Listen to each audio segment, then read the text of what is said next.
पक्का है और कहीं कुछ गुंजाइश है क्या थोड़ी बहुत?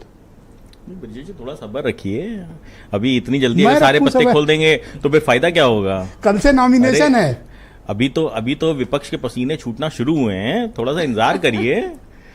कल से नॉमिनेशन तो क्या हुआ, नॉमिनेशन खत्म तो नहीं हो रहे ना कल, अभी इंतजार करिए। आपको सीट भी बताएंगे, प्रत्याशी भी बताएंगे, सब कुछ बताएंगे, और रिजल्ट वाले दिन आपको ये भी पता चलेगा कि कौन जीता कौन हारा।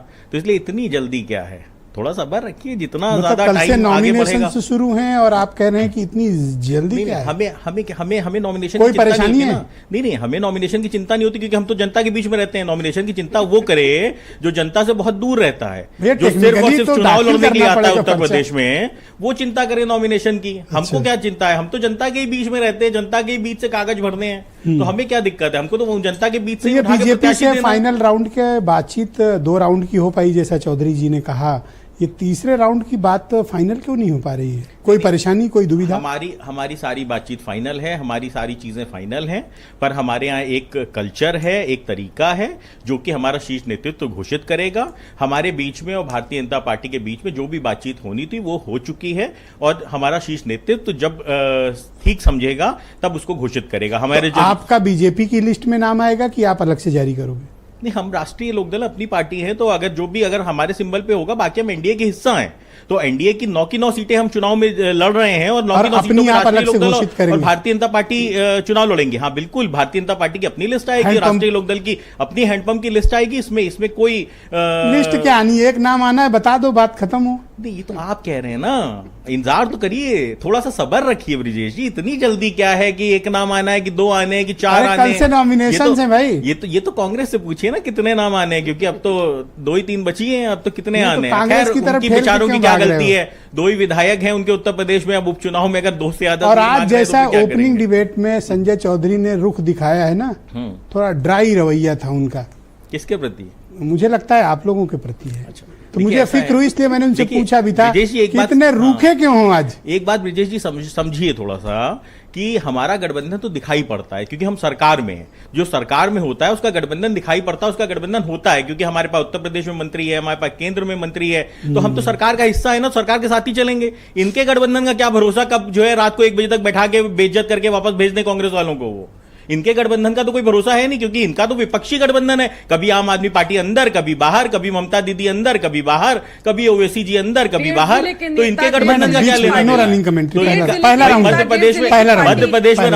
प्रदेश में रात को 1 बजे तक बैठा के बेइज्जत करके भेज दिया गया। हरियाणा में हैसियत बता दी समाजवादी पार्टी को, है कि कादिर राणा की बहू लड़ने आ रही है, आप लोगों के होश उड़ गए हैं, कैंडिडेट ढूंढे नहीं मिल रहा है आपको।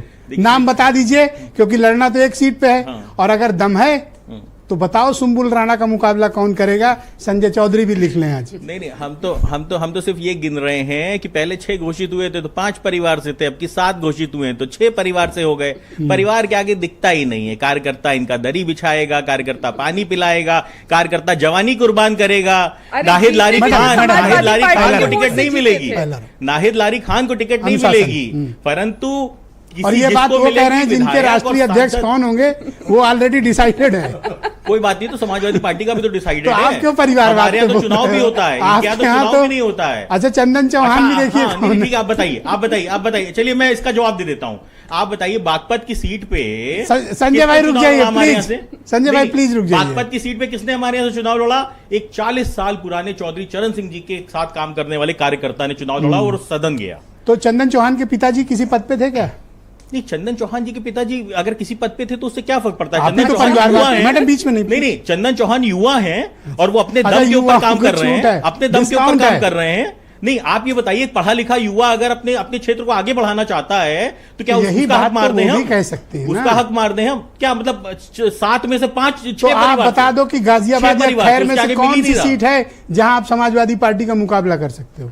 बताओ आज संजय चौधरी। 9 की 9 सीटों पे हम समाजवादी पार्टी का मुकाबला एनडीए के साथ मिलकर करने जा रहे हैं, और समाजवादी पार्टी इंडिया नाम बताओगे तब मानूंगा। कांग्रेस को ले आए और चाहे जिसको मर्जी आए उसको ले आए, उससे कुछ होने वाला नहीं है, पर ये जीतेंगी एनडीए ही। और एक बात और मैं बता दूं, मिल्कीपुर लेके जो थोड़ा सा असमंजस छोड़िए, बनाने आप की कोशिश मिल्कीपुर कर रहे हैं। आपका नहीं है मेरी मसला। बात तो कर अरे लीजिए जाके विजय जी, आप दीजिए क्यों जा रहे हैं? मिल्कीपुर। अब तो आप गलत कांग्रेस बात वालों को अब लाते तो हैं। सुनना पड़ेगा मिल्कीपुर पे प्लीज, भी। ओके। मिल्की 10 सेकंड तो अरे दे नहीं दीजिए सर, मुझे। आपका मिल्कीपुर में कुछ अरे नहीं 10 सर। सेकंड तो दे 10 दीजिए। वोट अरे नहीं मेरे है, प्रभु अरे राम है। मीरापुर में भी कुछ मैडम नहीं, बीच में समाजवादी पार्टी के अपनी वोट बारी में खरीदते थे। ये अरे डिसिप्लिन है, मेरे हमारी प्रभु डिबेट राम का है। डिसिप्लिन आप ऑनर मिल्कीपुर में करें। मेरे प्रभु राम है, कम से कम मेरी बात तो सुन लीजिए। धन्यवाद सर, मैं प्रदीप जी को आमंत्रित करता हूँ।